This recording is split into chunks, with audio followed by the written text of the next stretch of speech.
The new earth will not be thought up logically only. It will not be manifested or vibrated towards us. It will be originated, founded, materialized through externalization, and authored. And that takes an entirely different approach to building and executing. I will be talking about that in today's video. Hi, I'm Naomi Olotayo, the Brand Priestess, and I awaken founders and high-ranked leaders to their governance. Here we talk about new Earth infrastructure and realm-level system architecture. If this video activates you at all, I invite you to download my free audio transmission titled From Leadership to Governance, Recognizing Your Unclaimed Jurisdiction. That is your first step towards operating fully in your rightful jurisdiction as a governor. Anyways, let's get into today's video. Most people learn how to receive knowledge from grade school, university, books, peers, mentors, guides, church, experience, but it's always from an external source. And it's often usually used as a form of external validation. We've been conditioned to only trust experts that have been vetted for us, to cite our sources, which I'm not against, but you'll see more as I say. And we've been conditioned to affirm the worldview that has been given to us, that we've inherited, right? So knowledge and intelligence isn't something that comes from within us typically, unless we talk about art. And even then, in this day and age, a lot of art is in response to what we've seen before.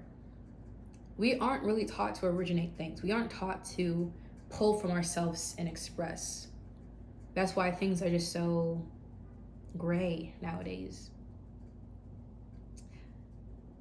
Knowledge and intelligence isn't only something that is within us, right? But we've been taught to engage. Wait, let me rephrase that. Knowledge and intelligence have been taught to us as if it's something external. It's something that we store in our memory. It's something that we go on to learn, to apply sometimes, but we're rarely taught how to create from it, from that knowledge, and just originate it, right? Knowledge is really never something personal unless we're a researcher or you make it personal. But even then, oftentimes there's access and qualification that kind of reinforces the narrative that knowledge is something external to us, it's something that we receive, it's not something that comes through us, right? So when it comes to the new earth, you either fall on either end of the spectrum. Either you're hyper spiritual and ungrounded, or you're hyper material and not grounded spiritually enough. And so you try on the end I'm talking about, which is being hyper material. Often you approach it in the way that you think through problems. Like you try to, like how you study problems to create solutions, or you draft plans that are basically a rearrangement of the same system that we're subjugated to. There's nothing wrong with that. But the thing that I noticed that a lot of leaders are missing is creation energetics. We forget that we live in a very material world, but also a spiritual world. And we don't recognize enough that the material world is an outcome. And so when you touch outcomes only, you rearrange it, if you try to rebuild it, it will never fundamentally change. Think of it like even just in chemistry. I could mix flour and cornmeal together. It just becomes dispersed within each other. I don't remember what's called, but it fundamentally, its chemical architecture hasn't changed. It's still flour and it's still cornmeal. But until you engage it with a kind of material that can change its form, the actual structure, which I believe is emotion, I don't remember, that's when it changes. That interaction is the spiritual. Inherited knowledge is great. I am not anti-education at all. I hope you're picking up on that. But as much as I'm not anti-education, I am also all for intellectual origination and creativity. The thing that you need to understand is that your vision is not material. It's not like I have a dream to have a lemonade stand, and so you go to the physical and you use lemons and get your jar, you sit up on the side of the street and whatever, you engage with the mechanics of the material world. That's not what this is. This vision is a vision of origin. It doesn't exist yet. The new earth doesn't exist. There's nothing in the world that mirrors its existence. It's unprecedented. It's ahead of its time. It challenges current paradigms, principles, and laws. It even challenges power architecture. It's the first of its kind and it's never been done before. And then you keep defaulting into inherited logic and knowledge and material sequence. When in reality, like, you are literally building something inherently chaotic, which has no form yet, unbounded. There's no material containment and unnamed. It is outside of the collective's awareness. You cannot meet something naturally immaterial with something that has no form yet, that doesn't exist. Not until you build containment and then materialize it, and then you start working in that realm. But right now, it's in you. No one knows about this unless other people know about it because of you. But even then, they aren't the originator of it. You are. Expounding on your vision requires for you to contradict your doing nature. That's the crux of it all. We're so used to doing because that's how the physical world works. But in order for you to bring materialization to this vision, and I have videos about that. If you just search the Brand Priestess materialization, you'll find it. But the point is that until you contradict your doing nature, you will not be able to support the vision. And this is what I mean when I say how to receive high-level intelligence without collapse or distortion.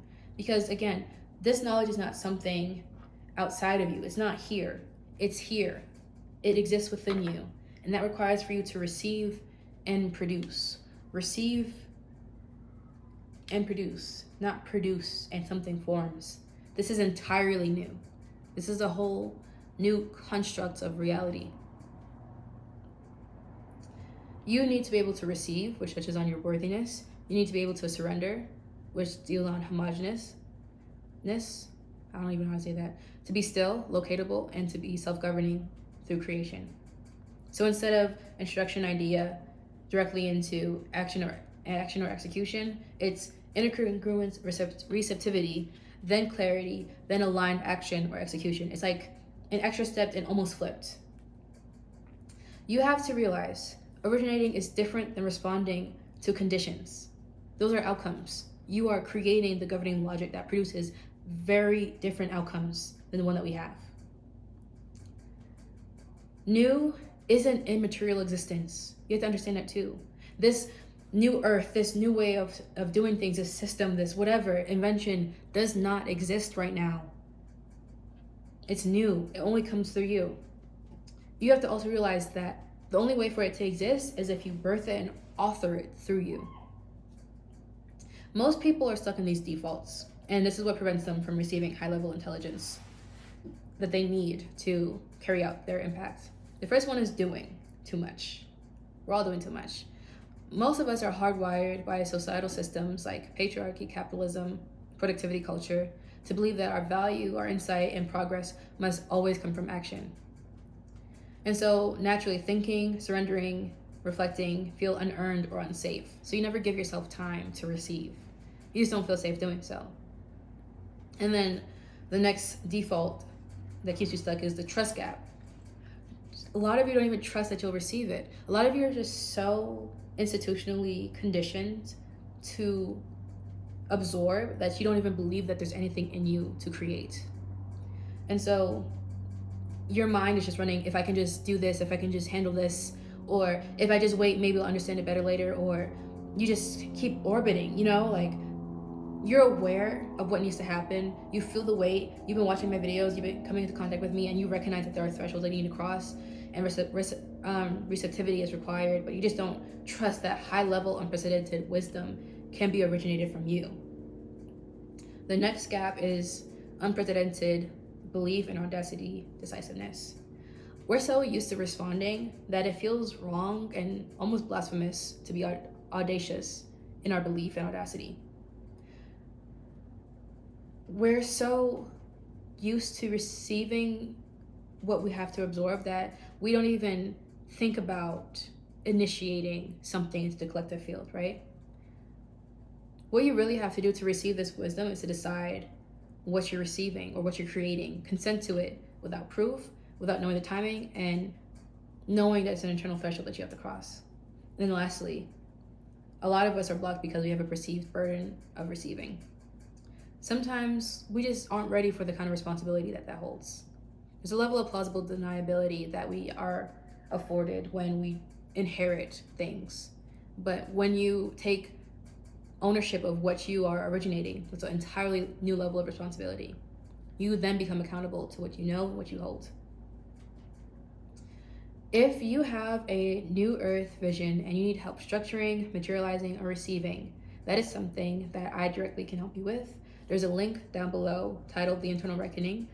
That is where you enter to receive access to all of the work that I have available, or thresholds and work that we can do together.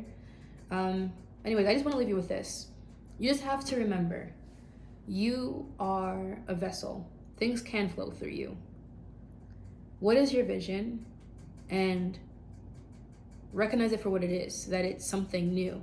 Treat it accordingly. The same way that we know that a mother birthed something completely new, a baby into the world that wasn't here before. It's the same thing that you want to be doing, except with your ideas. Trust it. That is something that can actually happen for you. Anyways, if this video has activated you at all, I invite you to download my free audio transmission titled From Leadership to Governance, Recognizing Your Unclaimed Jurisdiction. And in response to what you've received from me today, in this video, I invite you to respond with an offering titled The Altar of Resonance and Response, which will be linked down below also. If you love me and my words and you want to hear more from me, make sure you subscribe and click the bell so you can be notified the moment I drop another video, which is often. Anyways, I just thank you for watching this video, and I will see you in the next one. Bye.